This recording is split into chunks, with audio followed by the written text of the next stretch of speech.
and Saturday. Well, they don't get lost in the shuffle. They're very, very important to these anglers. And it's like they say, you never can win the World Series if you don't make the playoffs. And the same thing goes for the 150 pros and 150 amateurs, or co-anglers, as they call them now. Wednesday and Thursday are grueling days, nerve-wracking days for all of these anglers. Tournament director Charlie Evans is always ready to give you the good news, always ready to give you the bad news as well. And your combined weight for Wednesday and Thursday, if enough, will let you fish on.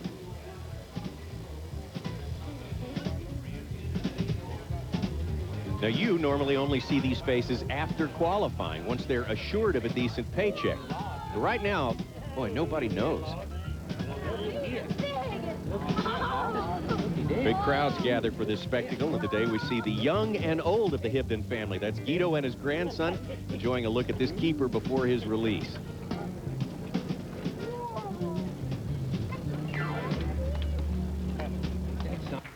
The total two-day wait for Mike Watson tops the field just 8 ounces ahead of this man here, David Walker. And so the worrying is over for these two guys at the top. But remember, they start all over again tomorrow, as does every fish that was caught today. Denny Brower, who's creeping up on the Land O'Lakes Angler of the Year's honors, didn't think he'd be with us for this, but here he is. Well, I'll tell you what I did, Shirley. I had so much confidence. We packed last night, and I had her make me a haircut appointment for tomorrow, but I think I'm going to cancel the appointment. Cancel the haircut appointment. He's staying and fishing for $150,000. Denny Brower from Kansas. Yes, indeed. You can call the barber and cancel out Denny Brower for tomorrow. Same thing goes for Gerald Swindle, for Cecil Kingsley. Rob Kilby is on that list. Willie Ridgway, Dwayne Horton. Then you add one more name, Jerry Williams. There he is right there. You have 9 anglers on your list to fish on Friday on the pro side. Yeah, I really didn't think I was in it, you know, and a couple of them out there kept saying, yeah, you're in. I said, let's just wait and see, you know, but I'm like the other guy. I'm really lucky to be here. What's your confidence level going into tomorrow? If the weather changes, it's pretty good. I need some wind, and I need some rain and hail and whatever else. Those 9 fishermen are very, very happy, believe you me. And between Paul Elias, Troy Davis, and Mike Worm, one more will breathe a sigh of relief today. It's been a great qualifying first round, and really close and really tight. And this is no different. We have one more angler. The weight for 10th place, 18 pounds, 12 ounces. Troy Davis from Hurricane Mill, Tennessee. Well, another one of those guys with a barred boat today, huh? Well, it happened right there before your very eyes. Troy Davis finishes off the list of pros that will be cut to 5 at the end of tomorrow's fishing, and those will be the 5 guys who will fish for the $150,000 first prize on Saturday. Now, the amateurs or co-anglers, they will finish tomorrow with that winner collecting $20,000. Now, this is where we come in. We're going to make a show out of tomorrow's fishing, and we're going to show it to you. I'm Tommy Sanders. Jerry McInnes will be along soon, and we'll be ready to go.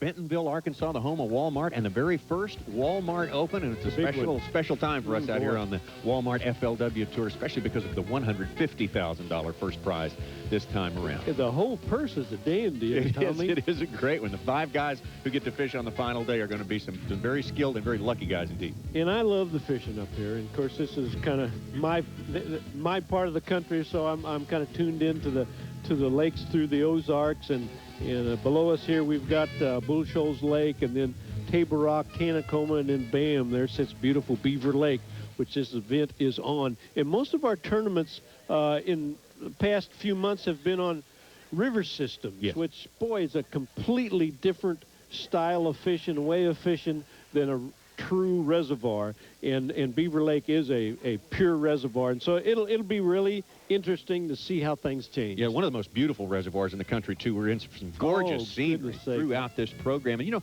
one of the credos of the folks who are our hosts here is that they feel that they are ordinary people who do extraordinary things, and that's just exactly what we're going to see out there today. Ordinary guys who have worked hard and become the best bass anglers in America. The $150,000 first prize is on the line in the Walmart Open. Don't go anywhere. But it's the same for everybody. This wind blowing, them spinnerbait fish these boys are catching are going to bite.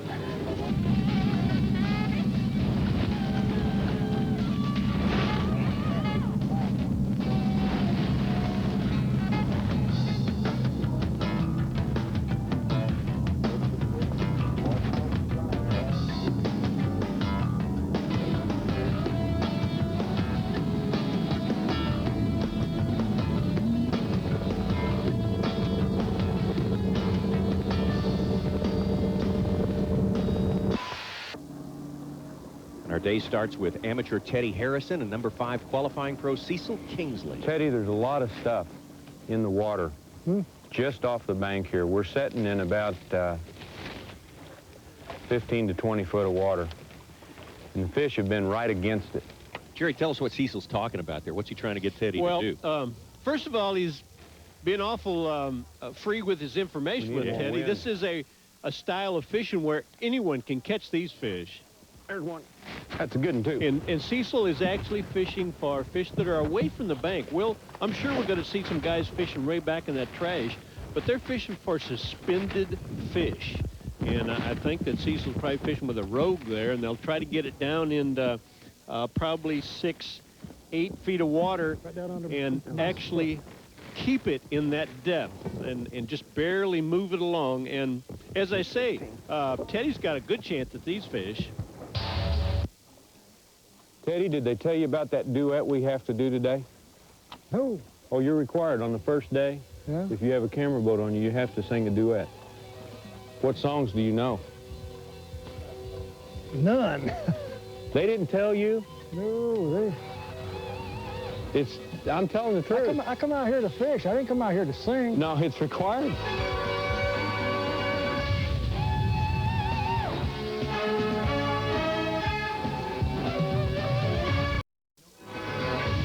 The Walmart FLW Tour is brought to you by Walmart. Always low prices, always Walmart. By Evinrude Intruder 150 with fixed fuel injection. By Uniroyal, driving dependability home. And by Land O'Lakes. The good things in life never really change. Back out to Beaver Lake now, and Rob Kilby fishing with David Matsky from La Crosse, Wisconsin. And these two guys are fishing almost exactly like Cecil Kingsley were fished. They're out suspended away from the bank. And Tommy, actually, I think you and I are supposed to sing a duet somewhere along the line. Something for the music lover today on our show.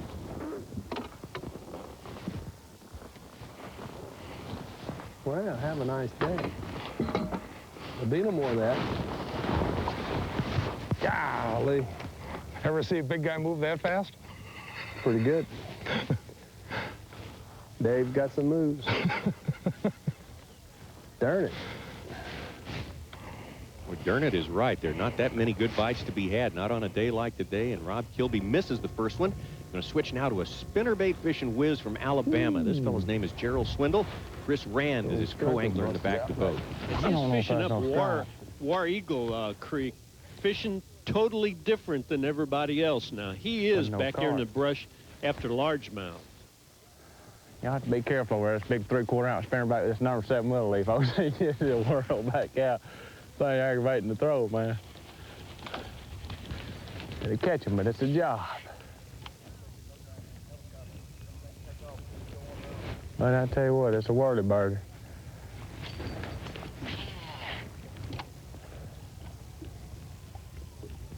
These fish been eating. Watch these birds eat these big gizzard shad. I'll show you one in a minute. You watched them yet?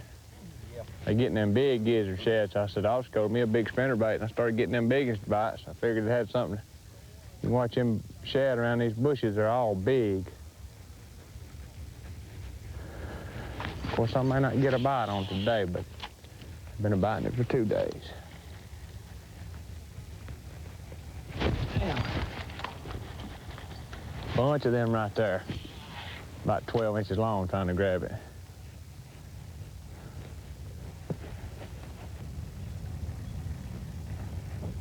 Dang, he got it. It's late.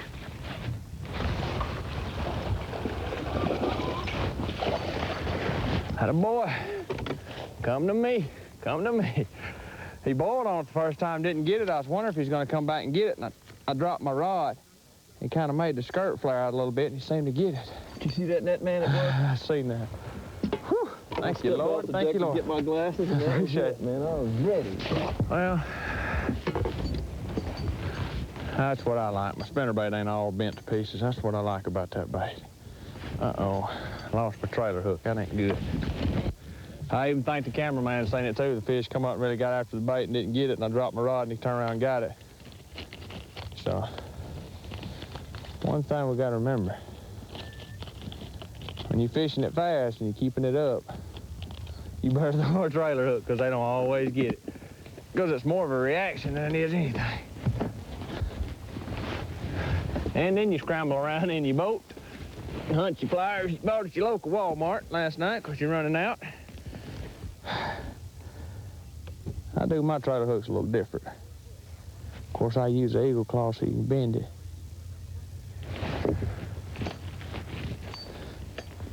Most people put on a trailer hook and then they put a small plastic guard over the spinnerbait hook, and that keeps the trailer from slipping off the barb, you know, the barb of the hook. Gerald is simply putting the hook on, then crimping it so it'll stay on. He's doing it a little bit different.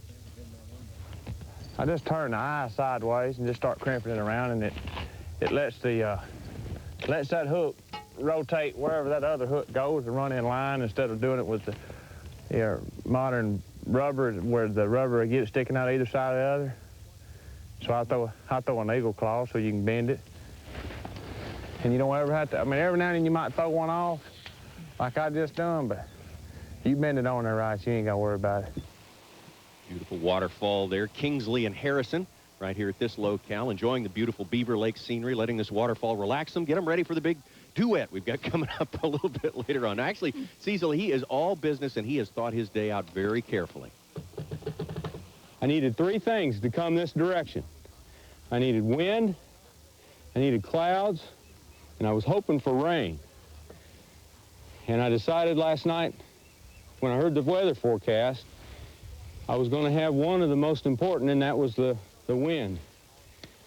And if I had known this lake was going to be slicked off, I probably wouldn't be here yet.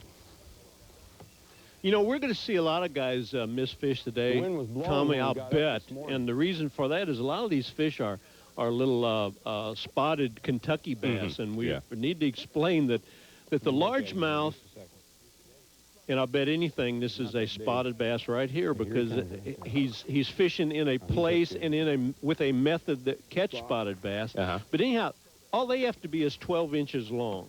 A largemouth has to be 15 inches long. And, you know, I have to say that I believe a lot of these guys are probably almost afraid to go fish for largemouth because you're not going to get as many strikes, Tommy. Well, are they going to go try to catch a limit of the spots first and then go after the largemouth?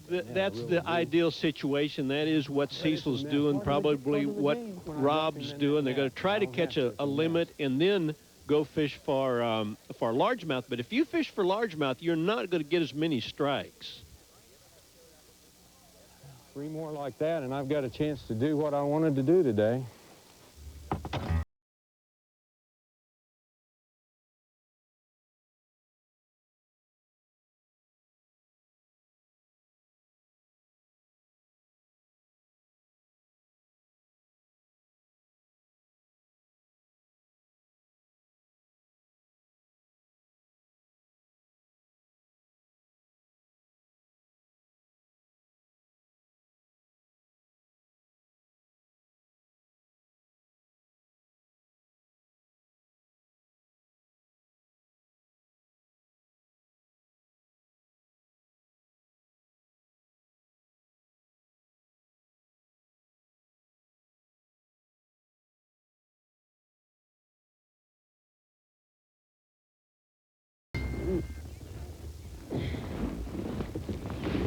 Okay.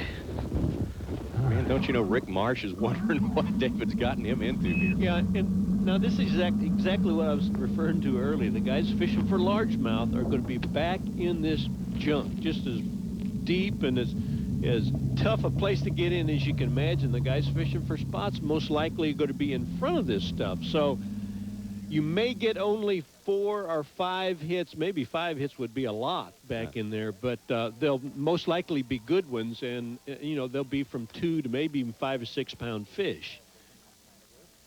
Boy, is it clear here.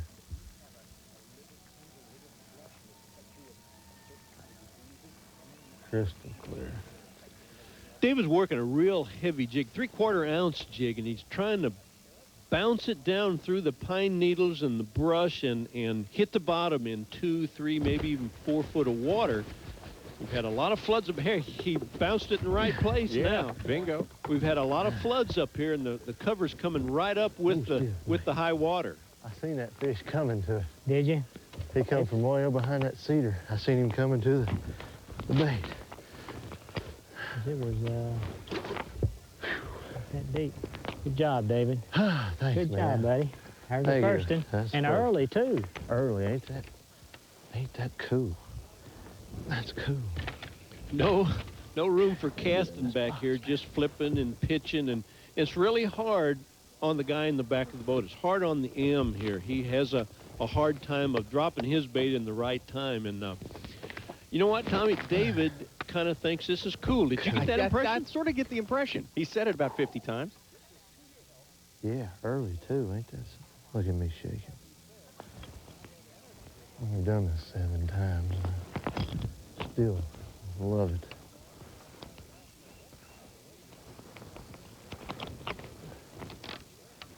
That is cool.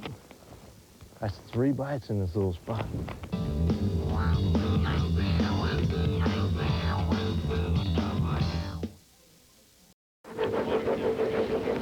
Today, I'm gonna hit these fish. And we'll catch them. Some positive words from Mike Watson. He's there along with his co-angler partner, Vaughn Garrett, in the back of the boat. They're fishing, as you can see, the same pattern as David Walker was. A lot of there you go.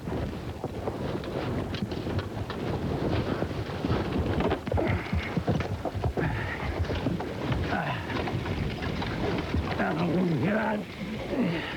Get him. I can't believe what I just saw there. Isn't that incredible? That was the perfect example of what happens.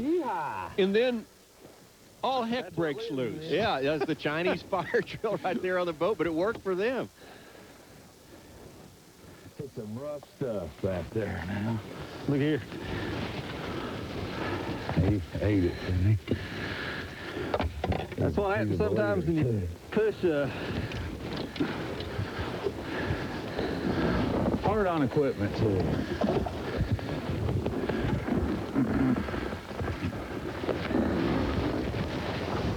Oh, for the kind of money they're paying today, as long as I don't run out flipping sticks, I'll break one every time for one like that. We have seen a lot of great catches out here on the Walmart FLW Tour, but that may be the best one yet. Mike Watson. Cameraman Robert Galloway was on the ball. He was with at that time, and I think we've got Mike on the phone. Everything is hooked up now. Yeah, you know, I really don't know a whole lot about Mike Watson, so I'm anxious to talk to him. Mike, tell me every single thing about your fishing career. Oh, gosh, I've been tournament fishing since I was 13 years old, but like the guys out here, I didn't have the sponsorship base or the money to come do it full time. Ron had something going there, right? Yeah, he had one on. Oh, my goodness. Well, we understand through the grapevine, Mike, that you had some other sort of at least moral support or psychic support coming into it. Tell us about your advice that you got. Well, I was starting to drive to this tournament a couple of weeks ago, and I got up on the interstate, and a truck driver would, of course, he seen the boat and my van, and he started talking to me about fishing. About 5 minutes into the conversation, the guy didn't have any idea. He just knew I was going to fish a tournament, didn't have any idea how big the tournament was. He said, by the way, he was, I hope I don't insult him. His name was Roger Bear. And I hope I don't insult him by calling the wrong tribe. I believe he was a Cheyenne Indian, full-blooded. He told me about 5 minutes into this conversation that he said, I feel a great spirit with you. He said, you're going to win this tournament you're going to. Wow. He told me to cut me an 8-inch long cedar limb and put one in the boat and one in the van. And I've had it all week, and he told me keep a fresh one in here. I think I'm going to go to the bank and jerk me another one off a tree here in a minute. Now that is remarkable. You ever had any experience with anything like this before? Oh, no, I hadn't. I do a lot of praying out here. All right. Well, there's no reason to stop either one right now. Things are going pretty good for you, Mike. And Vaughn, you're our lone Archie here in the non-boater side. Tell us a little bit about your background, what you do for a living, and you're from right in the area too, aren't you? Yeah, I live there in Rogers, and I'm a general manager of Secure One there in Rogers, and we do residential and commercial security systems. You're kind of a transplant, though, aren't you? Yeah, I'm originally from Indiana, and then arrived here through Texas way, so been doing a little moving around. But unlike Mike, I didn't have a lucky branch. I think I need a whole tree today, the way it's looking. One thing you really learn on a non-boater side in these things is the biggest difference between a professional and a non-boater is mindset and experience, and being able to hang in there at the end of the day when you ain't got a bite. You can always pull up to a point and load up the boat. You just can't ever give up. Yesterday at 1 o'clock, I didn't have a fish. And we pulled up to a couple of points, and I ended up with 4.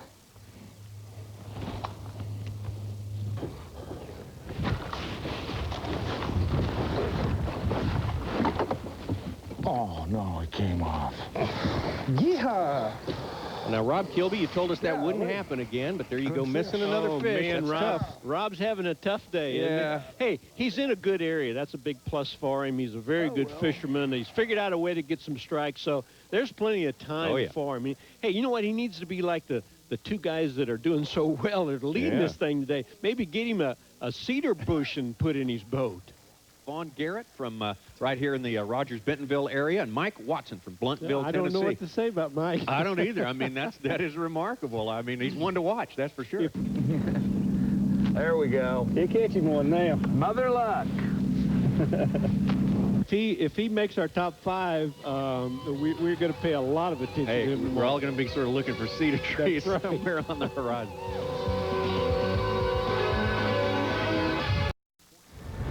On Beaver Lake in northwest Arkansas, this is the Walmart Open here on the FLW Tour. 10 boats out there. Each has a pro who's trying to make the top 5 who'll fish tomorrow, and a co-angler. Now, they'll finish up today. We will find our champion today.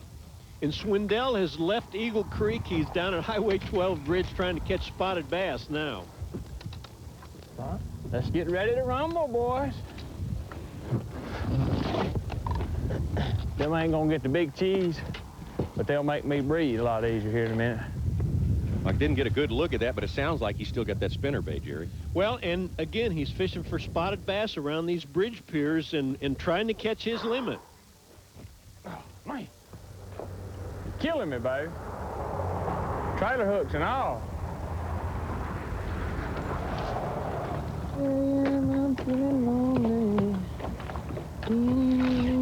God. That's a good one, son. That's a grove, something, whatever that was. Stripe, bass. You see that rod line whistle across the water? He wasn't playing. Well, Mike Watson is not playing either. He just boated another one of those brush bass, about 3 pounds. He's getting all the big fish today. Man, that fish was wadded up.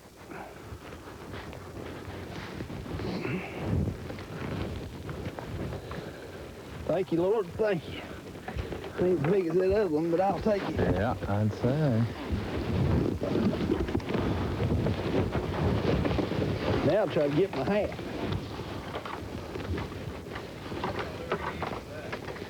I caught that fish on Uncle Ernie's 3/4 ounce black and blue jig. With a little bit of purple in it.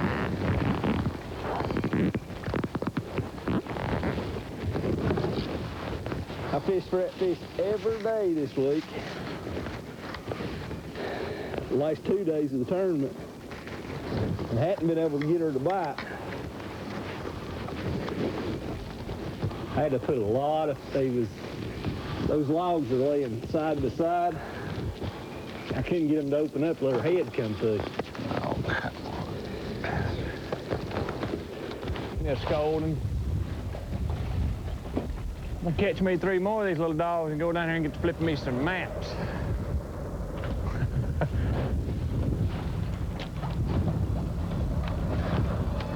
I like to have me a limit within the first 5 minutes there.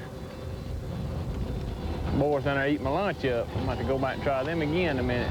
The Walmart FLW Tour is brought to you by Coca-Cola. Enjoy. By Wheaties, Breakfast of Champions. By Fujifilm, you can see the future from here. And by Citgo, when it counts.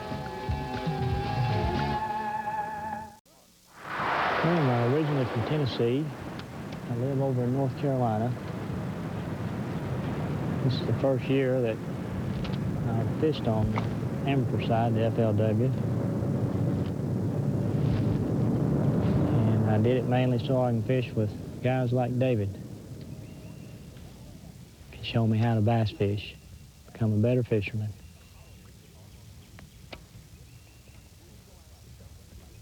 You really wanted to fish with Danny today, but... No, not really. And a big University of Tennessee fan. Oh, well, sure, Rick. If you're talking football, the ball's it's a no-brainer. They're easy to pull for. Yeah, that's right. Hey, we're watching David Walker try to fish his jig to the bottom. Whenever he finds a little opening, he drops it straight down.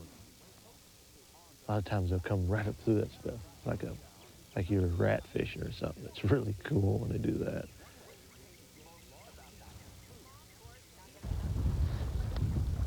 I'll tell you what, they say be careful what you wish for. They've been wishing for wind out there on the open water, but I tell you what, we've seen it the last 2 afternoons, Jerry, and it can get up and really start blowing. Yeah, but they really want this because the fish that they're fishing for become a lot more aggressive. Cecil is still trying to work on a limit here. And that guy's been following him. That must be his brother or relative. Somebody just likes good singing, I think, probably. Yeah, that's right. Yeah. No, the fish become a lot more active in the wind, so that's where that comes from. You're up there around Prairie Creek Landing, and of course this is all an impoundment on the White River in northwest Arkansas. But Prairie Creek is probably the biggest tributary that's not the river. Right, and this is the top end of the lake, and we already told you that. That was a long time happening. We already told you that Swindell was fishing above that a little bit. He's fishing the Highway 12 bridge. David Walker and here he is. Mike Watson are probably the only two that we know of that are really fishing this brush. And Tommy, I hope everybody realizes we don't know of everyone out there now. That's right. We're only with 5 boats today, not being seen on this day of coverage. Denny Brower, Willie Ridgway, Dwayne Horton, Jerry Williams, and Mark Davis. And they are all good anglers, and they could be doing just about anything at this moment. Right. This kind of fishing really takes a lot of concentration. A lot of feel, too, I think. He felt that one. Because, I told you earlier, they may not get but 3 to 5 strikes. Told you he's in there. All day long. So man, you have to. It's so easy to just kind of drift off and not pay attention, and all at once you hear a little peck, and you can almost hear it. Isn't it? I was going to ask you about that. If you're on the ball, it's just a little peck, and then it's over with. And early. I told you. So you just have to keep hanging in there. Good job. Thank you, man. Good job. I think the problem is early, they won't move as far to get it. Like that one there, I fished all around that fish. I knew she was there. You finally stuck it in her nose, huh? Yeah, finally I put it right on her, and then I never did feel the bite. I just knew it was a fish. You just kind of feel that presence. Okay, cool. Cool. This is cool. Did you get that? Did you get that? There's one.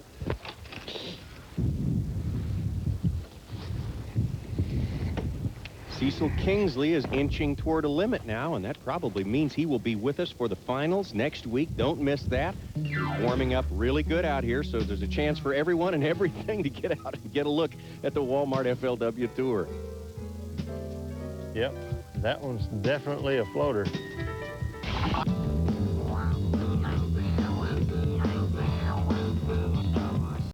One of 2 Arkansas guys in our field of 10 trying to make it into the top 5 is Rob Kilby from Hot Springs, Arkansas. So you know all these Razorback fans here in Bentonville are going to throw up a big cheer when he comes into the weigh-in here. Rob, I guess all we need to do is catch some fish so they got something to cheer about, right? That's right. What is the water temperature where you're fishing? It's probably around 49, 50 degrees right now. And are you real conscious about that all day long? Maybe even more conscious about it at this time of the year than you would be a little bit later on? Oh, absolutely. This time of year... The water temperature is real critical. And, if you just have to stay in the areas that's got the warmest water that you can have. So when you do get that 2-degree increase, that the fish will really react to it. You think that's even more important than the watercolor? I think so, absolutely. I want to say hi to David Matsky, who is in the back of the boat there, and David from La Crosse, Wisconsin. Now, David, are you splitting your time between the walleye circuit and the bass, or are you a full-time bass angler? Full-time bass. Tell us about your experience here at Beaver Lake, who you fished with, and how you're able to be so steady, because you really have done pretty good both days. Well, I had two real good partners. I had Kevin Worth the first day, and I caught 2 fish with him.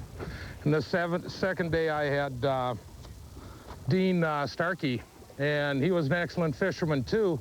We don't get to catch fish unless the pros put us near fish. And if we're lucky enough to have them do that, and hopefully we're good enough to catch them then. But I had found a pattern myself pre-fishing on a soft jerkbait, and I was able to put those together with Dean yesterday. I didn't have a fish until 1 o'clock and ended up with 4. So there's no reason for either one of you guys to panic right now, right? the fish will come, huh? Not till 1:58.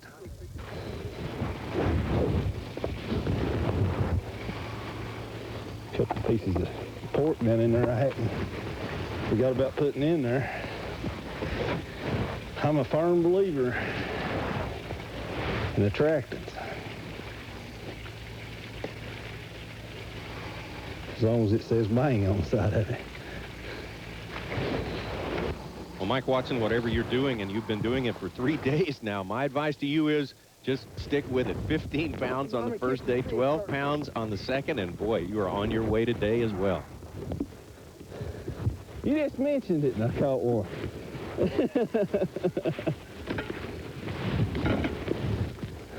Now, did that scent work or did it work?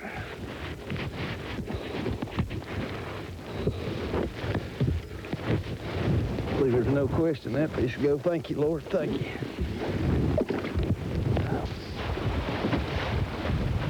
Rob Kilby really needs to get with the program, and that wind is starting to look ugly out there now, Jerry. Yeah, you know, I hope everybody realizes that when we see these guys from week to week, and sometimes they don't catch many fish, I hope everybody realizes that they are working hard. They are good fishermen. A lesser fisherman on a day like this probably wouldn't catch anything. Oh, yeah. You'll keep wanting. A monster. Yay!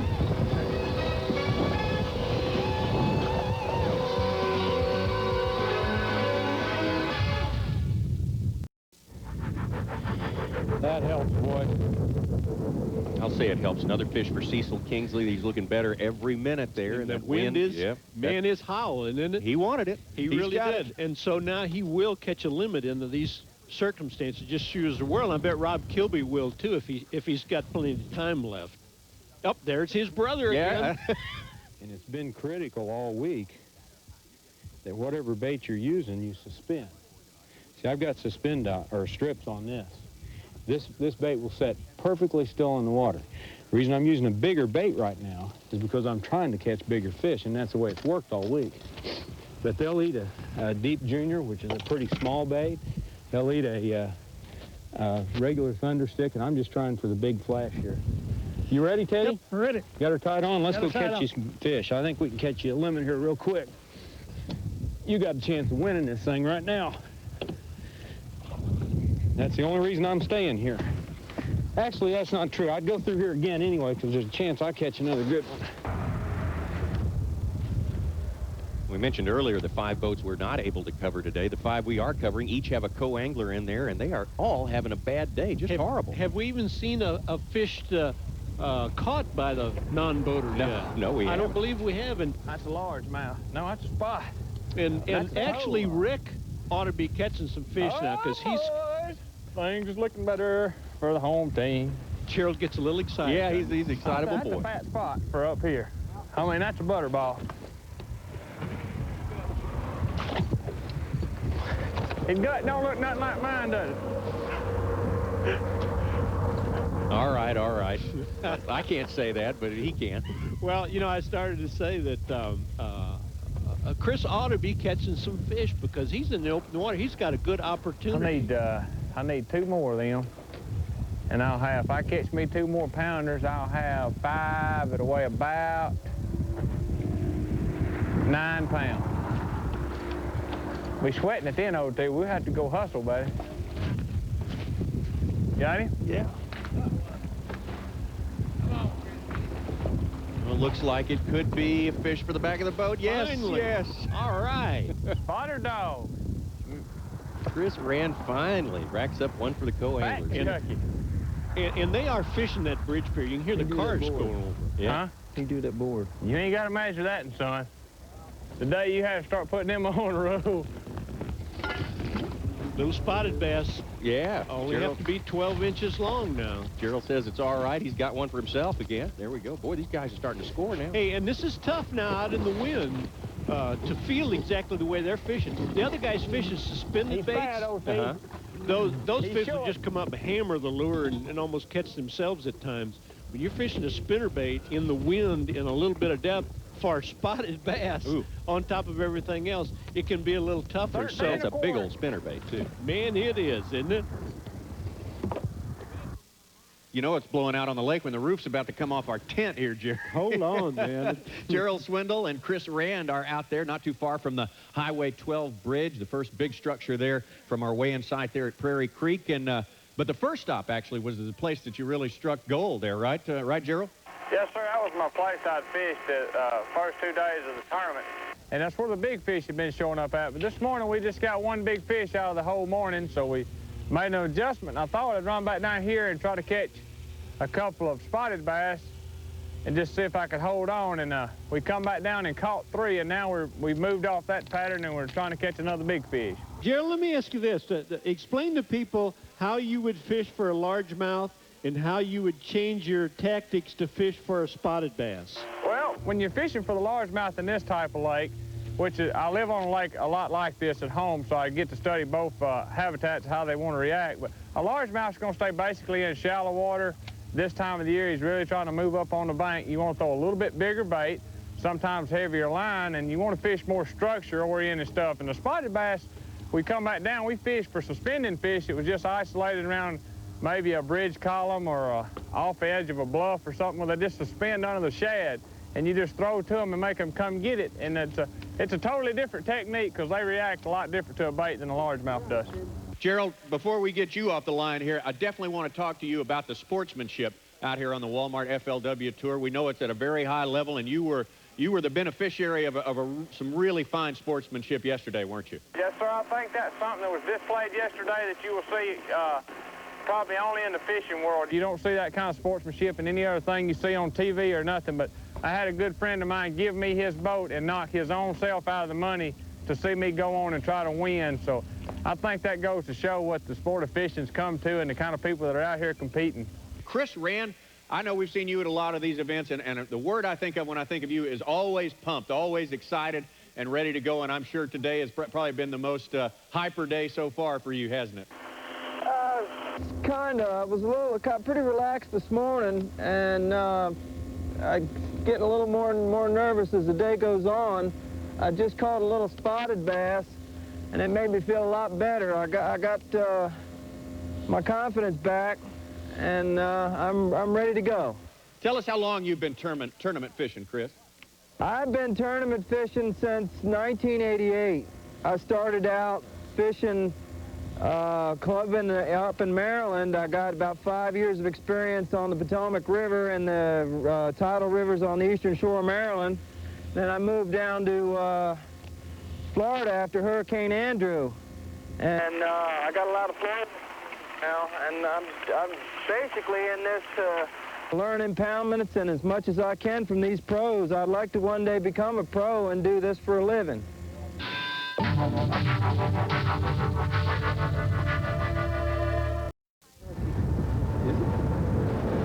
Oh, thank you. I just seen the side of him. He was white, and I seen that white spot, and I said, oh, gosh. I'm Tommy Sanders, along with Jerry McInnes here. We have slipped up on Mike Watson, who is catching his 5th fish of the day here on Beaver Reservoir, site of the Walmart Open, a first-place prize of $150,000. We'll know more about that prize next week. Today, the big news, we're trying to find a winner from the back of the boat, the co-anglers. And the only fish we've seen caught was caught by Chris Rand, and he desperately needs one more. Can't get back where I need to be.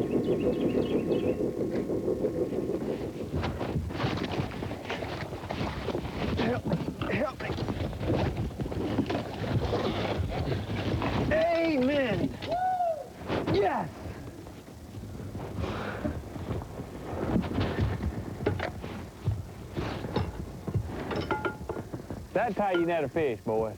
That's proper technique. If anybody ever wants to learn how to net one, get them.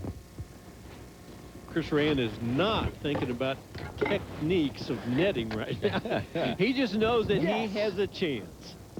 That's the one I've been looking for. And you know what? We're going to all have a chance to find out his fate and the other non-boaters. They're going to find out who's in the finals for next week. And we're going to find out if everyone in Northwest Arkansas is on the Bentonville Walmart parking lot right now for this big afternoon. The Walmart FLW Tour is brought to you by Chevy, the most dependable, longest-lasting trucks. By Everstart, the name says it all. By Spider Wire Supermono, the meanest monofilament ever made. And by American Camper, the leader in family camping fun. Our Fuji flashback today involves Mike Watson in the Cedar Branch story, and we wonder if it will hold up for another week. Mother luck. But this is the day for our non-boaters, and Chris Rand, who spent the day in the back of Gerald Swindell's boat, has weighed in 6 pounds and 7 ounces of bass, caught that last fish in the last 15 minutes, and that was enough to top the first 7 competitors. 2 more to go, though, and he wins $20,000. One of those 2 left, though, is Frank Hyla, who did so well in our Florida event. And, well, let's let Charlie Evans take it from here. How are you doing, Frank? Doing pretty good. How'd your last 2 days go? The last 2 days actually weren't very well. The first day I got all my weight, didn't get anything yesterday, and got 3 little babies a day. 3 little babies is all you got today? Can't knock him off the winner's block, huh? Not unless I can put my shoe or something in the bag, too. All right, let's pull them out of there and weigh them in, pull them out of the bag, and see, what'd you catch them on today? 1 on a crankbait and 2 on spinner. 1 on a crankbait, 2 on spinnerbait, 3 keepers. There's 1 keeper. That's a Kentucky spotted bass. There's number 2, also a Kentucky, and number 3 Kentucky spotted bass. And let's check the weight. 3 fish, 3 pounds, 4 ounces, 3-4. Let's give him a good round of applause.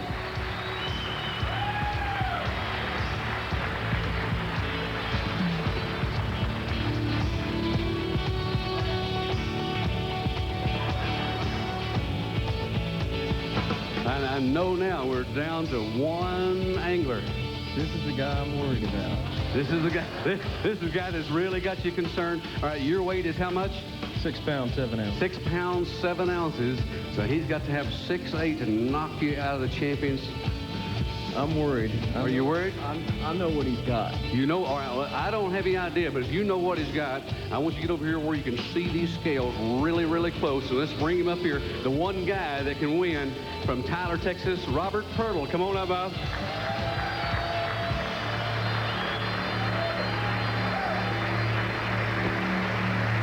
Being the last guy to weigh in, you don't have to worry about what the guys in back of you have got, because there's nobody in back of you. All you got to worry about is what Chris has got. He's got 6 pounds, 7 ounces.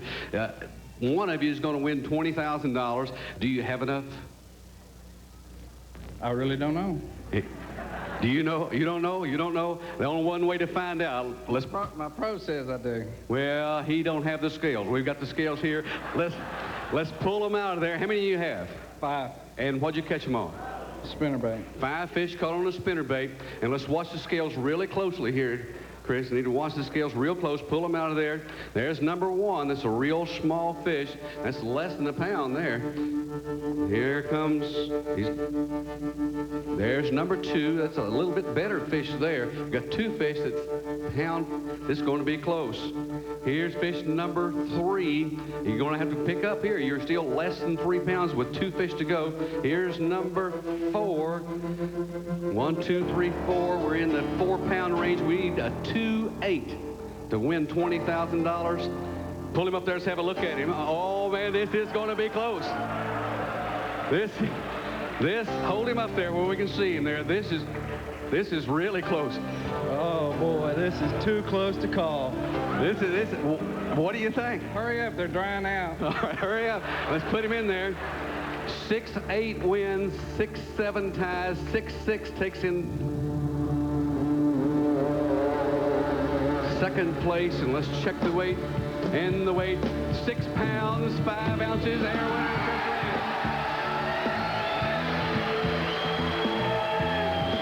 Chris Rand. Chris Rand is ecstatic, I would say, and I've got 5 more happy fishermen for you. Rob Kilby and David Walker fished so hard all day long. They struggled. They did not make the finals. However, Mike Watson, Gerald Swindell, and Cecil Kingsley, who we followed, did make it. They'll be joined by Jerry Williams and Dwayne Harton next week. A big final. Don't you miss it. You really didn't know, did you? I knew he had 5 fish in the bag. I just didn't know how much he had.